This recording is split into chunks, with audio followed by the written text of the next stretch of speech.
रजनी को बचपन से ही पेंटिंग का बहुत शौक था। वो हमेशा से ही पेंटर बनना चाहती थी, पर उसके माँ और पिताजी ने उसको कभी भी इस चीज के लिए सपोर्ट नहीं किया और उसकी शादी नीरव से हो गई।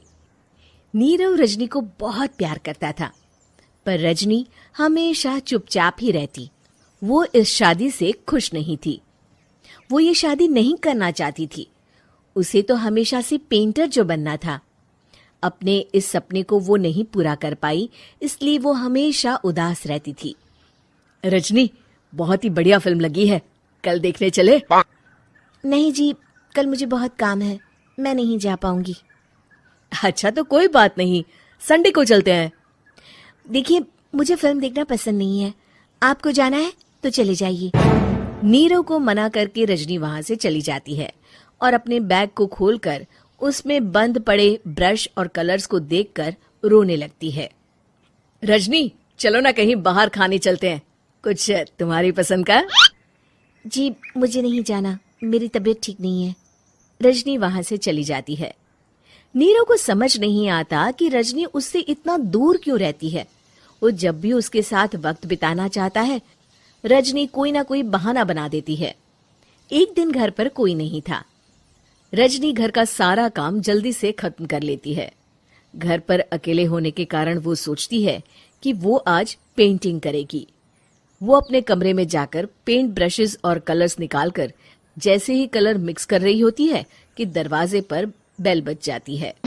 अब कौन आ गया इस वक्त? इतनी मुश्किल से तो मुझे पेंट करने का मौका मिला है। रजनी दरवाजा खोलती है तो उसकी सास अपनी सहेलियों के साथ खड़ी होती है और सब घर के अंदर आ जाते हैं। अरे बहू, सबको शरबत बनाकर पिला दे, बाहर तो बड़ी गर्मी है। उफ। जी।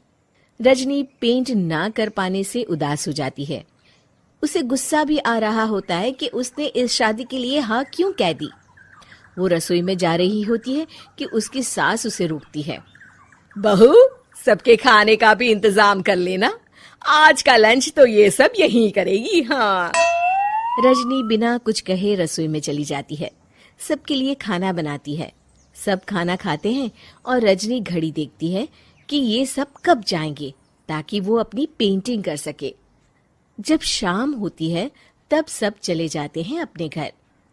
अरे बहू, सब तेरे खाने की तो बहुत तारीफ कर रहे थे, सबको बहुत अच्छा लगा खाना। आपको मुझे सुबह बताना चाहिए था ना कि आपकी सहेलियां आ रही हैं। पता भी है कितना वक्त लगा सारा खाना बनाने में। अरे बहू, तू ऐसे कैसे बात कर रही है मुझसे? तो और कैसे बात करूं? मैं इस घर की कोई नौकरानी नहीं हूं कि इतना काम करूंगी। रजनी अपने कमरे में जाकर दरवाजा बंद कर लेती है। शाम को जब नीरव आता है तो उसकी माँ उसे पूरी घटना के बारे में बताती है। क्या रजनी ने आपसे इस तरह बात की माँ? हाँ, और पता नहीं उसे क्या हो गया है, शाम से बाहर भी नहीं आई है। मैंने तो कई बार आवाज दी, खाना भी नहीं खाया उसने। तू ही बात करके देख ले बेटा। नीरव अपने कमरे का दरवाजा खटखटाता है।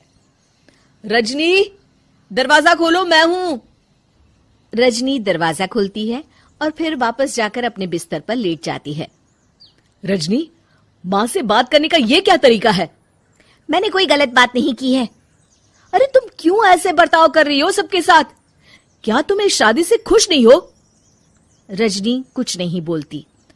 अरे बताओ मुझे रजनी, क्या ये शादी तुम्हारी मर्जी के खिलाफ हुई है? हाँ, मैं ये शादी कभी नहीं करना चाहती थी।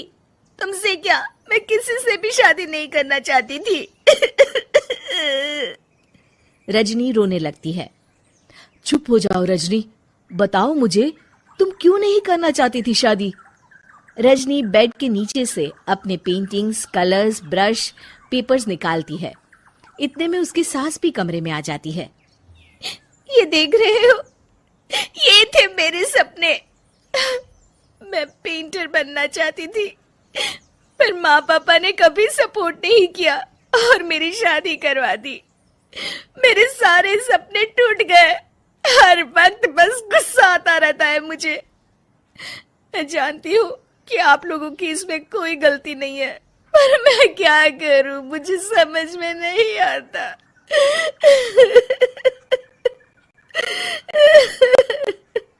रजनी फूट फूट कर रोने लगती है।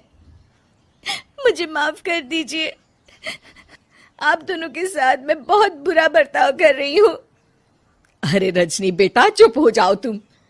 नीरव पानी लेकर आता है। ये लो पानी पियो और शांत हो जाओ। रजनी पानी पीती है और उसकी सास पेंटिंग्स देख रही होती है। अरे नीरव, हमें तो पता ही नहीं था कि हमारी बहू कलाकार है। अरे कितनी अच्छी पेंटिंग्स बनाई है, देखो तो। ये वाली तो मैं अपने कमरे में ले जाऊंगी। आपको ये पेंटिंग्स अच्छी लगी? अच्छी नहीं, बहुत अच्छी लगी। और तुमने हमें बताया क्यों नहीं? तुम जब चाहे पेंटिंग कर सकती हो रजनी।